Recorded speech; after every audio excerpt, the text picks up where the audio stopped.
એ તો ગોગો પેપરને લઈને કાર્યવાહી કરાશે કે એસઓજી દ્વારા એક હાઇબ્રિડ ગાંજાનો એક કેસ કરવામાં આવેલો. એનો જે આરોપી છે આગમ જે છે એને અમને અમુક માહિતી આપી હતી કે અમુક ગલ્લાવાળાઓ પણ ગોગો પેપર રાખે છે ને ત્યાં પણ લોકો સ્કૂલ અને કોલેજના સ્ટુડન્ટ છે એ મોડી રાત્રે સુધી બેસી રહે છે અને ગોગો પેપરની અંદર ગાંજાનું સેવન કરે છે.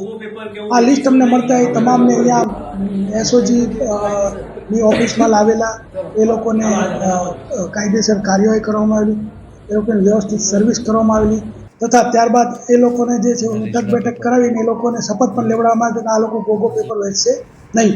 પરંતુ અમુક જે નિશંસ ગલ્લાવાળા તત્વો છે એ હજી પણ આ પ્રવૃત્તિ ચાલુ રાખતા હોય એમને માહિતી મળી તો આજે સવારે પણ અમે આ બાબતે વેસુમાં સર્ચ કર્યું અને અમને નવું જાણવા મળ્યું કે ઇન્સ્ટામાર્ટ કે જે સ્વિગીનું છે અને બ્લિંકિટ કે જે ઝોમેટોનું છે આ બંને જગ્યાએ ઓનલાઈન ગોગો પેપર મળે છે. એટલે નજીકના ભવિષ્યમાં જ અમે આ બાબતે નોટિફિકેશન કરાવી અને તમામ ઉપર વધુ કડકમાં કડક કાર્યવાહી કરીશું.